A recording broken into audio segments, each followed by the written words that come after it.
눈을 감고 깊게 숨을 들이마십니다. 숨결이 들어오는 길을 따라 마음도 함께 고요해집니다. 숨을 천천히 내쉬며 어깨에 걸린 긴장도 함께 흘려보냅니다. 한 번 더 들이마시며 가슴이 부드럽게 열리는 것을 느낍니다. 내쉬는 호흡에 마음속 불안과 걱정을 함께 흘려보냅니다. 이제 눈을 감은 채 마음의 파도는 잔잔해지고 몸은 편안해집니다. 사람은 누구나 가까워지고 싶은 마음을 가지고 살아갑니다. 가족과 더 가까워지고 싶고, 사랑하는 사람과 더 깊이 이어지고 싶고, 일에서 성과를 얻고 싶습니다. 그러나 이상하게도 애쓰면 애쓸수록 그 마음은 멀어지는 경우가 있습니다. 어떤 이는 말합니다. 나는 아이를 진심으로 사랑하는데 왜 아이는 점점 내 말을 듣지 않을까? 또 어떤 이는 고백합니다. 배우자와 더 행복하고 싶어서 노력하는데 왜 대화는 자꾸 싸움으로 끝나는 걸까? 회사에서 열심히 하는 사람도 있습니다. 나는 누구보다 열심히 일하는데 왜 인정받지 못하고 오히려 지쳐만 갈까? 이런 경험은 결코 드문 일이 아닙니다. 많은 사람들이 나는 왜 이렇게 힘들게 살아야 할까 하고 묻습니다. 열심히 하는데 결과가 멀어지는 현실, 마음을 쏟았는데 오히려 상처가 남는 관계, 온 힘을 다했는데도 허무함만 남는 순간, 그 속에서 우리는 깊은 혼란을 느낍니다. 때로는 사랑 때문에 괴롭습니다. 자식을 위해 더 많이 해주고 싶었는데 그 사랑이 아이에게는 부담이 되기도 합니다.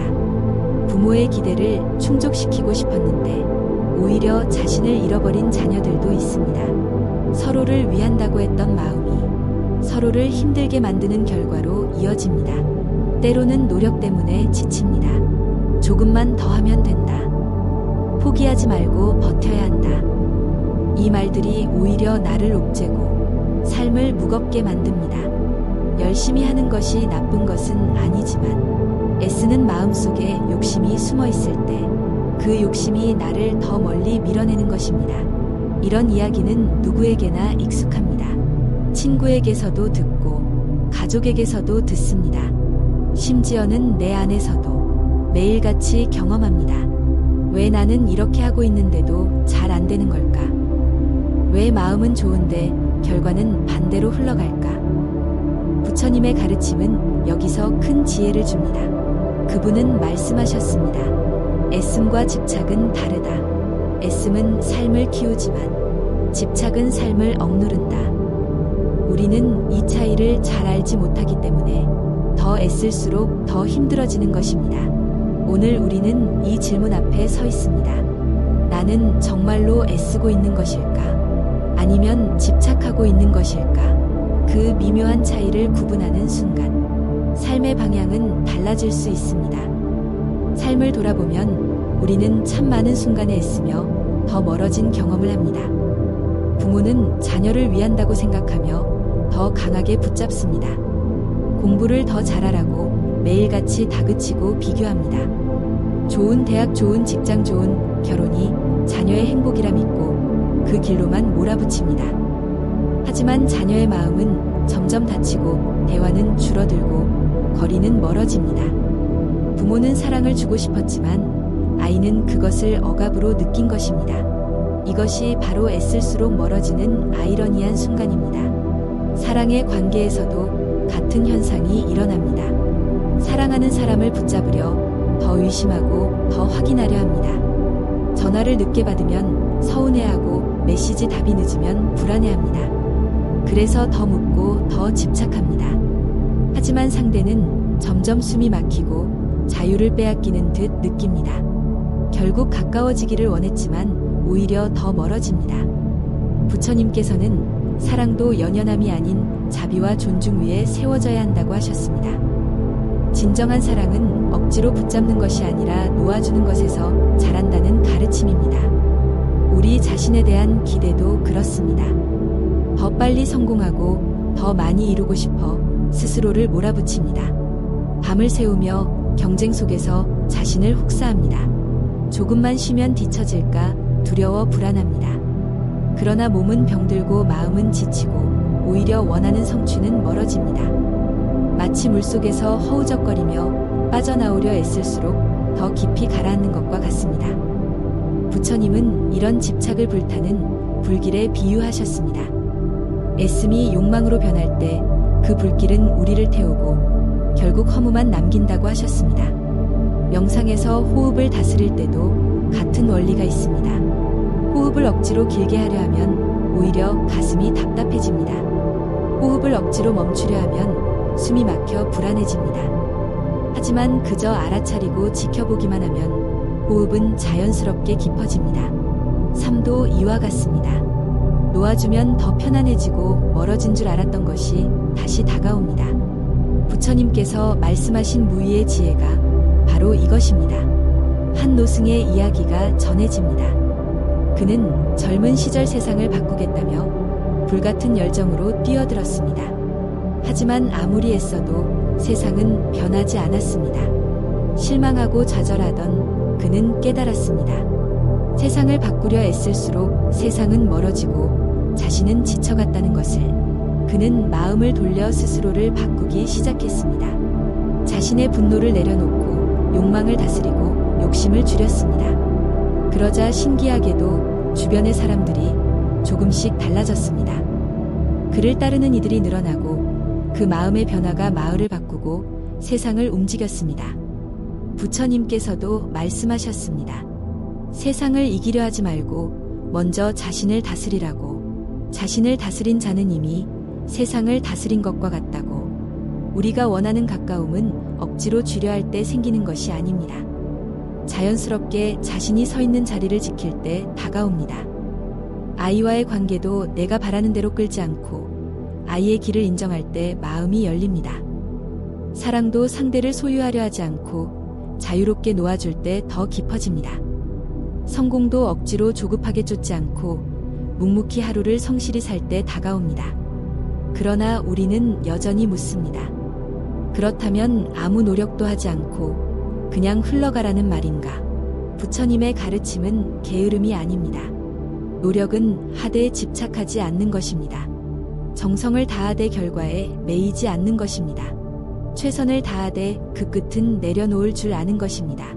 이것이 지혜로운 애씀입니다. 오늘 당신의 삶을 가만히 돌아봅니다. 혹시 너무 애써서 오히려 멀어진 것이 있지 않은가? 혹시 가까워지려다 더 멀어진 사람이 있지 않은가? 혹시 성취하려다 잃어버린 평화가 있지 않은가? 이 물음에 답을 찾을 때 우리는 삶을 새롭게 바라보게 됩니다. 삶에서 가장 어려운 것은 노력과 집착을 구분하는 일입니다. 최선을 다하는 것은 선한 정진이지만 집착은 마음을 올가매고 괴로움을 만듭니다. 부처님께서는 정진과 집착의 차이를 아주 명확히 설명하셨습니다. 정진은 올바른 길을 향해 걸어가는 것이고 집착은 그 길에 자신을 묶어두는 것입니다. 한 제자가 물었습니다. 스승이시여, 저는 공부를 열심히 하지만 마음이 늘 조급합니다. 어떻게 해야 더 빨리 깨달음을 얻을 수 있습니까? 부처님께서는 조용히 비유로 답하셨습니다. 활의 줄을 너무 당기면 끊어지고 너무 느슨하면 화살이 나가지 않듯 마음도 너무 팽팽하면 부러지고 너무 풀리면 길을 잃는다고 하셨습니다. 중도의 길은 바로 그 사이에서 균형을 잡는 것이라 하셨습니다. 우리는 일상에서 이중도의 지혜를 배워야 합니다. 일을 할 때 최선을 다하되 결과에 집착하지 않고 과정을 즐기는 것, 사람을 사랑할 때 진심을 다하되 상대를 소유하려 하지 않고 자유롭게 존중하는 것, 자녀를 키울 때 정성을 다하되 아이의 삶을 대신 살지 않고 스스로 선택하게 하는 것, 이것이 바로 정진과 집착을 구분하는 삶입니다. 한 어머니의 이야기가 있습니다. 그녀는 아들을 명문대에 보내고 싶어 끊임없이 다그쳤습니다. 아이는 지쳐갔고 결국 반항하며 가정은 갈라졌습니다. 그녀는 깊은 후회 속에 부처님의 말씀을 찾았습니다.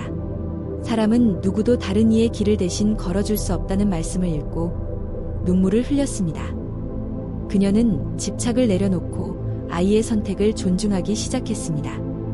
시간이 지나며 아들은 다시 마음을 열었고 모자는 이전보다 더 가까워졌습니다. 애씀이 멀어지게 했지만 내려놓음이 다시 이어주었습니다. 이것은 단순한 가정의 이야기에 머물지 않습니다. 우리가 하는 모든 관계와 노력에 해당됩니다. 회사의 성과를 위해 몸을 혹사하는 사람, 사랑을 지키기 위해 상대를 묶어두려는 사람, 자녀의 미래를 위해 지금의 행복을 짓밟은 부모. 이들은 모두 애씀과 집착을 구분하지 못해 고통을 키웁니다. 부처님의 길은 언제나 중도의 길입니다. 적당한 정진과 자연스러운 놓아줌의 균형 속에서 평화가 자랍니다. 명상 속에서 이 균형을 연습할 수 있습니다. 호흡을 억지로 조절하지 않고 그저 알아차리는 연습. 생각이 일어나도 억지로 쫓아내지 않고 흘려보내는 연습. 이것이 바로 내려놓음 속의 정진입니다. 꾸준히 앉아 연습하는 노력은 있지만 그 안에는 억지와 집착이 없습니다. 이것이 삶으로 확장되면 우리는 어떤 상황에서도 무너지지 않습니다. 한 수행자가 말했습니다. 저는 늘 깨달음을 얻고 싶어 애쓰다가 지쳐 쓰러지곤 했습니다. 그런데 어느 날 아무것도 바라지 않고 그저 호흡을 바라보았습니다. 그 순간 마음이 고요해졌고 오히려 내가 찾던 답이 그 속에서 피어났습니다. 이것이 바로 내려놓음 속에서 얻는 참된 깨달음이라 하셨습니다. 우리에게 필요한 것은 단순한 태도 변화입니다. 무엇을 하든 그 마음에 집착이 있는지 없는지를 살펴보는 것입니다. 내가 지금 이 일을 하며 평화로운가? 내가 지금 이 사람을 대하며 존중하고 있는가? 내가 지금 이 목표를 쫓으며 자유로운가? 만약 그렇다면 그것은 정진이고, 만약 불안하고 두렵고 조급하다면 그것은 집착입니다. 이 기준 하나로 우리는 삶의 균형을 점검할 수 있습니다. 오늘 당신은 스스로에게 물어야 합니다. 나는 지금 애쓰고 있는가 아니면 집착하고 있는가? 내 노력이 나를 자유롭게 하는가 아니면 묶어두는가? 내 사랑이 상대를 행복하게 하는가 아니면 무겁게 하는가? 내 자녀를 향한 마음이 길을 밝혀주는가 아니면 막는가? 이 질문이야말로 중도의 길을 여는 열쇠가 됩니다. 삶을 살다 보면 우리는 종종 이런 질문 앞에 서게 됩니다. 모든 것을 내려놓으라면 나는 무엇을 붙들고 살아야 하는가? 이 의문은 수행자뿐 아니라 평범한 삶을 사는 우리 모두의 마음에 찾아옵니다. 내려놓음은 버림과 다르다는 것을 먼저 이해해야 합니다. 버림은 외면하고 도망치는 것이고, 내려놓음은 집착을 노태 본질은 지켜내는 것입니다. 사랑을 버리라는 것이 아니라 사랑에 붙은 욕심과 불안을 놓으라는 뜻입니다. 노력을 포기하라는 것이 아니라 노력에 붙은 조급함과 비교심을 내려놓으라는 가르침입니다. 부처님은 씨앗의 비유를 말씀하셨습니다. 씨앗은 땅에 심겨져야 꽃이 피지만 손으로 움켜쥐고 있으면 절대로 꽃을 피우지 못합니다. 우리가 무엇을 움켜쥐는 순간 그것은 살아 움직이지 못하고 죽어갑니다. 그러나 내려놓을 때 흙과 물과 햇빛을 만나 자연스럽게 꽃으로 자라납니다. 우리의 관계, 우리의 꿈, 우리의 행복도 마찬가지입니다.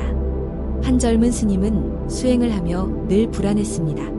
내가 깨달음을 얻지 못하면 어떡하지? 나는 왜 다른 사람보다 느리지? 그는 늘 자신을 다그쳤습니다. 부처님께서 그에게 물으셨습니다. 너는 물이 강을 따라 흐르는 것을 억지로 잡아보려 한 적이 있느냐? 네, 잡을 수 없었습니다. 그렇다면 왜 너의 깨달음을 억지로 잡으려 하느냐? 깨달음도 강물처럼 흐르다 보면 스스로 닿는 것이다. 그는 그제야 눈을 감고 흐름에 몸을 맡겼습니다. 그리고 조급함이 사라지자 마음이 훨씬 더 고요해졌습니다. 우리는 일상에서 이 가르침을 체험할 수 있습니다. 일을 하다 보면 성과를 내야 한다는 강박이 있습니다. 사랑을 하다 보면 상대가 내 뜻대로 해주길 원합니다. 아이를 키우다 보면 아이의 미래를 설계하고 싶습니다. 그러나 그 순간부터 우리는 움켜쥐기 시작합니다. 결과를 움켜쥐고 사람을 움켜쥐고 미래를 움켜줍니다. 그러면 지금 내 손에 쥔 것은 흙이 아니라 모래가 됩니다. 쥐려고 할수록 빠져나가고 남는 것은 공업뿐입니다. 내려놓음은 무책임이 아닙니다. 오히려 가장 큰 책임감에서 비롯된 자유입니다. 부모가 자녀를 내려놓는 것은 사랑하지 않아서가 아니라 아이를 더 깊이 사랑하기 때문입니다. 연인이 서로를 놓아주는 것은 포기해서가 아니라 상대의 행복을 더 존중하기 때문입니다. 나 자신에게 기대를 내려놓는 것은 게을러서가 아니라 나를 진정으로 이해하고 존중하기 때문입니다. 여기서 우리는 중요한 질문을 마주합니다. 내려놓음 속에서도 어떻게 하면 방향을 잃지 않고 삶의 의미를 이어갈 수 있을까요? 내려놓는 순간 나태해지지 않고 오히려 더 지혜롭고 단단해질 수 있는 길은 무엇일까요? 내려놓음 속에서 우리는 공허함을 먼저 경험합니다. 무언가를 붙잡지 않으면 텅 빈 것 같고 아무것도 남지 않을 것 같은 두려움이 찾아옵니다. 그러나 부처님은 그 공허함을 두려워하지 말라고 하셨습니다.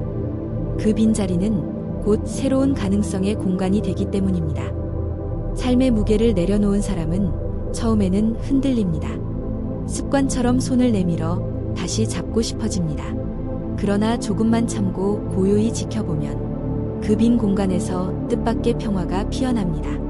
그동안 보지 못했던 작은 기쁨들이 보이기 시작합니다. 새소리 하나에도 미소가 번지고 차 한 잔에도 깊은 감사가 스며듭니다. 많은 사람들이 이렇게 말합니다.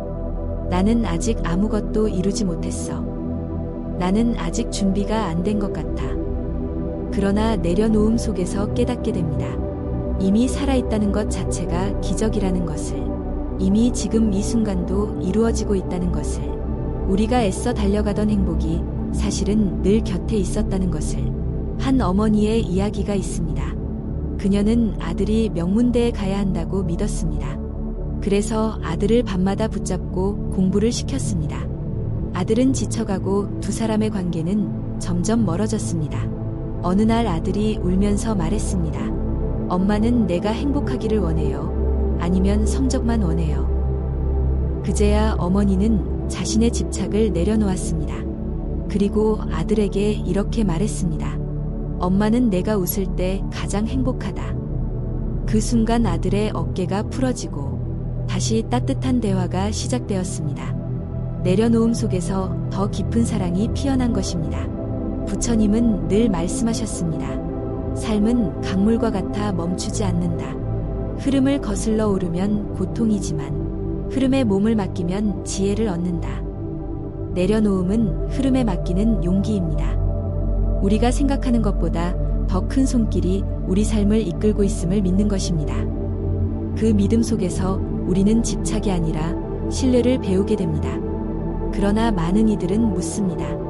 내려놓으면 나는 더 이상 노력하지 않게 되지 않을까? 내려놓음과 게으름은 어떻게 다른가? 이 질문은 중요한 통찰을 열어줍니다. 내려놓음은 노력을 멈추는 것이 아니라 노력의 방향을 바로잡는 것입니다. 집착과 불안에서 오는 노력은 나를 소모시키지만 자유와 지혜에서 오는 노력은 나를 풍요롭게 만듭니다. 예를 들어 아이를 사랑하는 마음을 내려놓지 않으면서 아이를 통제하려는 욕심만 내려놓는 것, 일에 대한 열정을 내려놓지 않으면서 성과에 대한 강박만 내려놓는 것, 자신의 성장을 향한 갈망을 내려놓지 않으면서 남과 비교하는 마음만 내려놓는 것, 이것이 바로 내려놓음 속의 힘입니다. 내려놓음은 비워내는 행위이면서 동시에 채워내는 과정입니다. 욕심이 빠져나간 자리에는 자비가 들어오고 조급함이 빠져나간 자리에는 인내가 들어옵니다. 두려움이 빠져나간 자리에는 신뢰가 들어옵니다. 그렇게 마음의 밭이 비워지고 나면 그곳에는 더 단단한 씨앗이 뿌려집니다. 그리고 언젠가 풍요로운 열매로 돌아옵니다. 이제 우리는 다시 한번 스스로에게 물어야 합니다. 나는 지금 무엇을 붙잡고 있으며 무엇을 내려놓아야 진짜 자유로워질 수 있을까? 이 물음은 단순한 사색이 아니라 앞으로의 삶을 바꿀 수 있는 열쇠입니다. 삶의 마지막에서 우리가 얻는 가장 큰 깨달음은 결국 내려놓음 속에서 시작됩니다. 우리가 쥐고 있던 모든 이름과 지위와 소유와 심지어는 사랑하는 사람조차 언젠가는 놓아야 합니다. 그러나 부처님은 이 내려놓음을 두려움으로 보지 않으셨습니다. 그분은 말씀하셨습니다. 내려놓음은 이름이 아니라 진정한 어둠이다. 사람들은 흔히 이렇게 말합니다. 나는 모든 것을 잃고 싶지 않아. 나는 지금 가진 것을 놓으면 아무것도 남지 않을 거야. 그러나 가만히 보면 우리가 가진 것들은 늘 잠시 빌려 쓰는 것입니다. 몸도 빌려 쓰고, 시간도 빌려 쓰고, 인연도 빌려 쓰는 것입니다. 빌려 쓰는 것에 집착할 때 고통이 생기지만, 빌려 쓰는 것임을 알 때 감사가 생깁니다. 어느 노승은 마지막 임종의 순간에도 미소를 지었습니다. 제자들이 물었습니다. 스승님, 왜 떠나는 이 순간에도 웃고 계십니까? 그러자 노승은 말했습니다. 나는 이제껏 빌려 살았던 것을 돌려드리는 것뿐이다. 주인이신 우주께 돌려드리니 어찌 감사하지 않을 수 있겠는가? 그 말에 제자들은 눈물을 흘리며 고개를 숙였습니다. 죽음조차 내려놓음에 또 다른 이름임을 깨달았던 것입니다. 우리의 삶도 마찬가지입니다. 작은 것 하나라도 내려놓는 순간 우리는 자유로워집니다. 남의 시선을 내려놓을 때 비로소 우리는 자기 삶을 살 수 있습니다. 미래에 대한 불안을 내려놓을 때 비로소 우리는 오늘을 온전히 누릴 수 있습니다. 과거의 상처를 내려놓을 때 비로소 우리는 새로운 길을 걸을 수 있습니다. 이제 당신의 삶을 떠올려 보십시오. 혹시 너무 오래 붙잡고 있는 것은 없습니까? 이제는 놓아야 하는데 차마 놓지 못하는 마음이 있지 않습니까? 놓지 못하는 그 마음이 오히려 당신을 붙잡고 있지는 않습니까? 그 집착이 풀려나가는 순간 당신은 지금까지와는 다른 삶의 문을 열게 될 것입니다. 그러나 내려놓음은 하루아침에 되지 않습니다. 조금씩 연습해야 합니다. 작은 것부터 시작할 수 있습니다. 필요 없는 물건 하나를 버리는 것, 쓸데없는 비교의 마음을 내려놓는 것, 스스로를 탓하는 말을 멈추는 것, 이 작은 실천이 모여서 큰 자유를 줍니다. 그 자유가 결국 지혜가 되고 그 지혜가 결국 당신의 삶을 바꿔놓습니다. 부처님의 가르침은 늘 단순하지만 깊습니다. 잡으면 고통이요 놓으면 평화다. 이 짧은 한마디 안에 우리가 살아가며 배워야 할 모든 진리가 담겨 있습니다. 우리는 살아가며 수없이 잡고 또 잡습니다. 그러나 언젠가 놓아야 함을 알 때 비로소 집착과 자유 사이의 균형을 배웁니다. 그 균형이 바로 지혜의 자리입니다. 삶에서 진정한 행복은 더 많이 가지는 데서 오는 것이 아닙니다. 더 크게 성공하는 데서 오는 것도 아닙니다. 진짜 행복은 내려놓음 속의 평화에서 옵니다. 그리고 그 평화가야말로 우리가 오래 찾던 보물이었습니다. 이제 당신에게 묻습니다. 나는 지금 무엇을 내려놓아야 진짜 자유로워질 수 있을까? 이 물음을 가슴에 품고 오늘 하루를 살아가 보십시오. 그 하루가 모여 당신의 인생이 바뀌게 될 것입니다. 오늘의 이야기가 마음에 닿았다면 구독과 좋아요를 눌러주시고 함께 이 지혜의 길을 걸어가기를 바랍니다. 당신의 작은 실천이 또 다른 이에게 빛이 됩니다. 그리고 그 빛이 모여 우리 모두의 세상을 밝게 만듭니다.